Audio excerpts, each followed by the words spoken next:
The film kicks off in a quiet, ordinary suburban home, or so it seems. We meet Heather, a young woman who's ready to start a new chapter with her boyfriend, Dan. The two of them have just moved into a new house. It's a massive, creepy place, and they're settling in, unaware that their lives are about to be turned upside down. The camera's perspective in the opening scene mimics that found footage style of Paranormal Activity, setting the tone for what's to come. But there's something strange happening. In one of the early moments, Heather starts noticing things out of the ordinary. Doors creak open on their own, objects move for no reason, and there are unsettling sounds in the dead of night. What's worse, Heather's alone at home, and as the strange happenings increase, she gets increasingly terrified. The camera follows her movements, catching the ominous noises and mysterious events unfolding behind her back. Then, just like that, Heather's dragged into the air, screaming for Dan.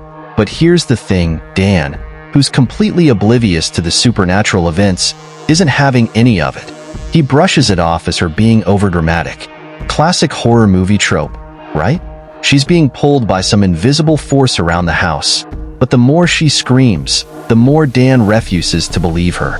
In a twisted moment of comic relief, Heather is flung into the air and smashes into walls, all in this exaggerated horror fashion. The result is a bloody mess, but the scene's played in such a ridiculous way that it's clear Scary Movie 5 isn't aiming for scares. It's all about the laughs. Her fate is sealed in that moment, but it's done with such goofy slapstick humor that it feels more absurd than frightening.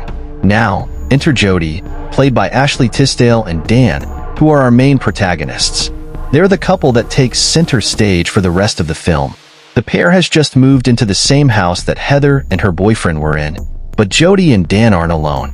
They've taken in Jody's niece and nephew, who, for all intents and purposes, are the children in the film. The kids don't have too much to do, but they're a part of the growing chaos that's about to ensue.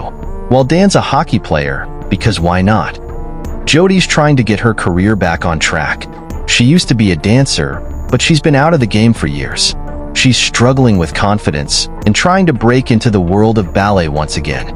But there's one big problem. Weird stuff is happening in the house and it's affecting everyone. Dan's professional life is also hitting a rough patch.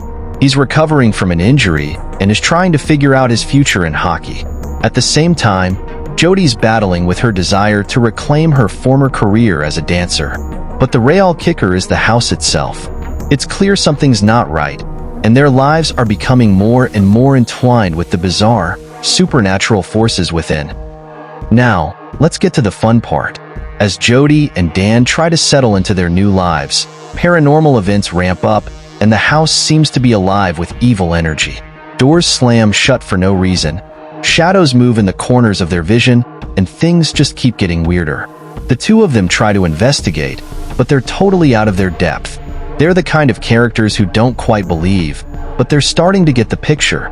To add to the mayhem, we meet an unexpected character, Poochie, a highly intelligent experimental monkey. Yes, this is where Rise of the Planet of the Apes comes into play. Poochie is supposed to be a lab animal that's been genetically altered to be more intelligent. But the monkey starts showing off some seriously impressive brain power, causing chaos and getting involved in the whole mess of Paranormal Activity. Poochie has this almost human-like intelligence, and it turns out to be a major player in the strange events surrounding the house. From spilling secrets to causing havoc with the rest of the characters, Poochie is more than just a cute monkey. He's integral to the madness that is about to unfold. Meanwhile, Jody starts experiencing these increasingly bizarre dreams. These aren't just any dreams, though. They're surreal, twisted, and full of disturbing imagery. It's as if her reality is beginning to collapse in on itself, and she's being dragged into a dream world she can't escape.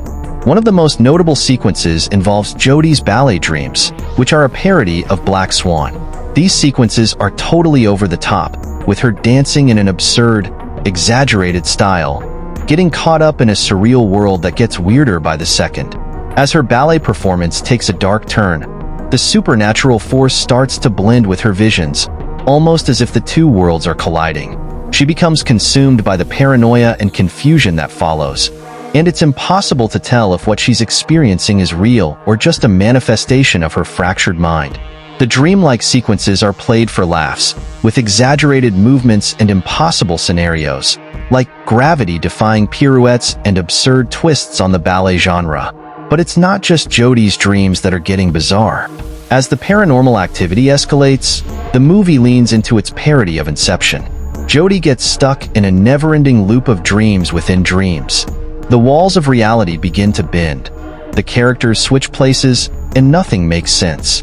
In true scary movie fashion, the dream sequences are so outlandish that you can't help but laugh at how ridiculous they are. Everything from gravity-defying stunts to wild, impossible scenarios plays out in this mind-bending parody of Christopher Nolan's film. It's during one of these dream sequences that the supernatural entity begins to show itself in a more direct way. It's a malevolent force, a ghostly figure that's out to get Jodie and her family. The entity becomes more aggressive, pushing Jodie to confront her fears and doubts head-on. Her dreams turn into a maze of surreal visions, and each time she wakes up, it's clear that the supernatural presence is growing stronger. The climax builds as Jodie, Dan, and their friends get together to confront this dark force. They're joined by a psychic, who's ridiculously over the top, to try to figure out what's going on with the house. This psychic is a parody of every overdramatic, eccentric character in horror films, and his interactions with the group add another layer of absurdity to the chaos. The psychic attempts to perform a seance, and that's when everything goes completely off the rails. There are multiple twists, turns, and ridiculous confrontations as the group faces down the ghostly presence. This final showdown is full of crazy, exaggerated special effects. Think flying furniture, people being thrown around the room, and some truly nonsensical moments that could only exist in a scary movie film. The big twist? It's revealed that the ghost haunting the house is the vengeful spirit of a former tenant who was wronged in a truly ridiculous fashion. The backstory of the ghost is completely absurd, filled with gags and punchlines that barely make sense but keep the humor rolling. In the end, after some chaos and even more absurd resolutions, the characters manage to defeat the ghost in the most ridiculous way possible. Poochie the monkey, who's proven to be more intelligent than anyone else, actually has a part to play in ending the haunting. The ridiculousness of it all is played for laughs, and the characters are left standing in their destroyed house, bewildered but oddly victorious. The film ends with a series of rapid-fire gags, poking fun at all sorts of films, characters, and tropes. As the credits roll, we get one last joke. Jodie and Dan, still unsure of what they've just gone through, are left to continue their bizarre lives in the aftermath of the supernatural events. They might have survived the haunting, but the ridiculousness of it all has only just begun. Scary Movie 5 is a whirlwind of slapstick humor, pop culture references, and outrageous gags. It parodies horror, science fiction, and thriller films with no respect for logic or structure, diving headfirst into absurdity.